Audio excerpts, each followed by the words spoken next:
আজি পরীক্ষা জাতির অথবা জাতির করিবে ত্রাণ, দুলিতেছে তরি ফুলিতেছে জল কান্ডারি হুঁশিয়ার। দুর্গম গিরি কান্তার মরু দুস্তর পারাবার হে, লঙ্ঘিতে হবে রাত্রি নিশীথে যাত্রীরা হুঁশিয়ার। দুর্গম গিরি কান্তার মরু দুস্তর পারাবার হে, লঙ্ঘিতে হবে রাত্রি নিশীথে যাত্রীরা হুঁশিয়ার। লঙ্ঘিতে হবে রাত্রি নিশীথে যাত্রীরা হুঁশিয়ার।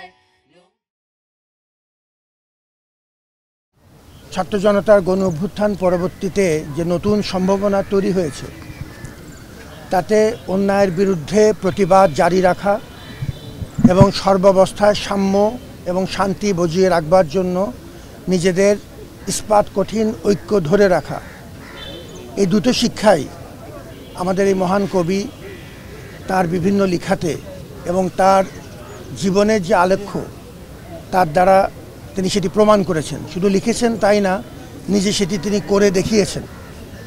নজরুলের শিক্ষা তাই সার্বজনীন এবং চিরন্তন। আমরা বেশ কিছু অবকাঠামোমূলক উন্নয়ন কর্মকাণ্ড হাতে নিয়েছি। একনেক থেকে এটি পাশ হয়ে আসলেই আমরা প্রায় 9টি হল তৈরি করার সুযোগ পাব এবং ওই সময়ে আমরা আমাদের জাতীয় কবির স্মৃতিতে এবং তার অবদানের স্বীকৃতিস্বরূপ একটি হল নামকরণের ব্যাপারটি আমরা খুব আন্তরিকভাবে এটি বিবেচনায় রেখেছি। মোরা ঝঞ্ঝার মতো উদ্দাম, মোরা ঝরনার মতো চঞ্চল, মোরা বিধাতার মতো নির্ভয়, মোরা প্রকৃতির মতো সচ্ছল। মোরা ঝঞ্ঝার মতো উদ্দাম, মোরা ঝঞ্ঝার মতো উদ্দাম, মোরা ঝঞ্ঝার মতো উদ্দাম। সংগ্রামের জন্য, কারো অন্যায়ের বিরুদ্ধে, দ্রোহের জন্য, শোষণ নিপীড়নের বিরুদ্ধে আন্দোলনের জন্য আমরা নজরুলের বাণী ব্যবহার করব। নজরুলের কবিতার, নজরুলের সঙ্গীতের, সাহিত্যের কিছু বৈশিষ্ট্য তাকে অনন্য করেছে এবং গণ অভ্যুত্থানের মতো একটা প্রায় 100 বছর পরে সংঘটিত ঘটনার একটা বড় অনুপ্রেরণা হিসাবে প্রাসঙ্গিক রেখেছে। প্রচণ্ড অনুরণন তৈরি করার একটা ক্ষমতা নজরুলের বহু কবিতার মধ্যে আছে এবং কোনো সন্দেহ নাই 24-এর গণ অভ্যুত্থান নয়, আগামী দিনগুলোতেও যে কোনো আন্দোলন সংগ্রামে আমরা নজরুলকে এইভাবেই সঙ্গে পাব। 24-এর প্রেক্ষাপটে আমরা যে অধিকারের আন্দোলনটা করেছি অন্যায়ের বিরুদ্ধে, বৈষম্যের বিরুদ্ধে, সেই অন্যায় এবং বৈষম্যের বিরুদ্ধে আন্দোলনে অবশ্যই কাজী নজরুল ইসলাম আমাদের জন্য অনুপ্রেরণা হয়েছেন। আমাদের যতদিন পর্যন্ত না অধিকার আদায় হবে, সব ধরনের অধিকার, বৈষম্যের বিরুদ্ধে যতদিন আমাদেরকে আন্দোলন করতে হবে, ততদিন পর্যন্ত আমরা নজরুলকেই খুঁজে নিব আমাদের অনুপ্রেরণার উৎস হিসাবে।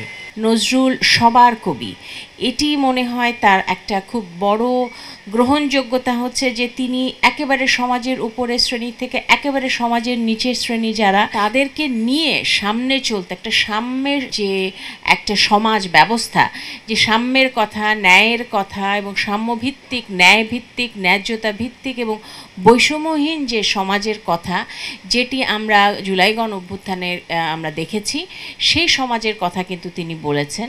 তাই আজকের প্রেক্ষাপটে নজরুল অত্যন্ত প্রাসঙ্গিক। নজরুলকে বুঝবার জন্য শুধু মানুষ হওয়াই যথেষ্ট। নজরুল আমাদের জীবনকে স্পর্শ করে চলেছে প্রতিদিন, পলে পলে তার অনুভূতি। সাম্যের কবি, বিদ্রোহের কবি, প্রেমের কবি, শান্তির কবি, সব্যসাচী। তার জীবন এবং তার লেখা অনেক ক্ষেত্রেই এক সূত্রে গঠিত। আমরা সারা বছরই নজরুলকে স্মরণ করব এবং তার যে সার্বজনীনতা এবং তার যে আবেদন, সেটি আমরা সবসময়ের মতোই শ্রদ্ধা ভরে স্মরণ করব এবং ব্যক্তি এবং জাতীয় জীবনে যতটুকু সম্ভব তার প্রতিফলন করারও চেষ্টা করব। এই শিকল পরা ছল মোদের, এই শিকল পরা ছল, এই শিকল পরা ছল মোদের, এই শিকল পরা ছল। এই শিকল পরে শিকল তোদের করব রে বিকল, এই শিকল পরে শিকল তোদের করব রে বিকল। এই শিকল পরা ছল মোদের, এই শিকল পরা ছল, এই শিকল পরা ছল মোদের, এই শিকল পরা ছল। আমি চিরতরে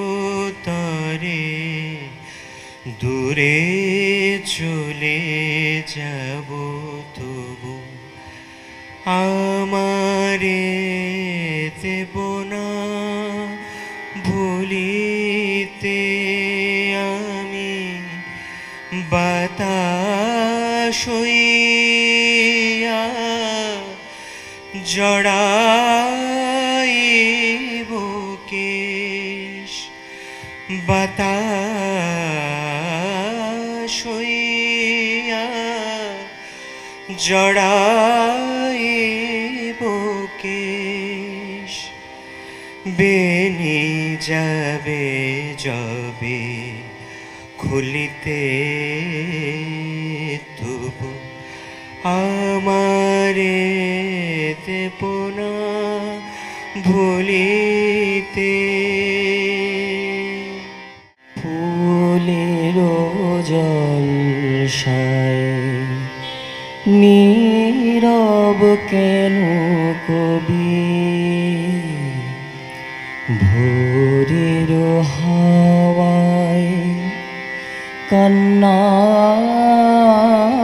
পাওয়ায় ভোরের হাওয়ায় কান্না পাওয়ায় তব ম্লান ছবি নীরব কেন কবি ফুলের জলসায় নীরব কেন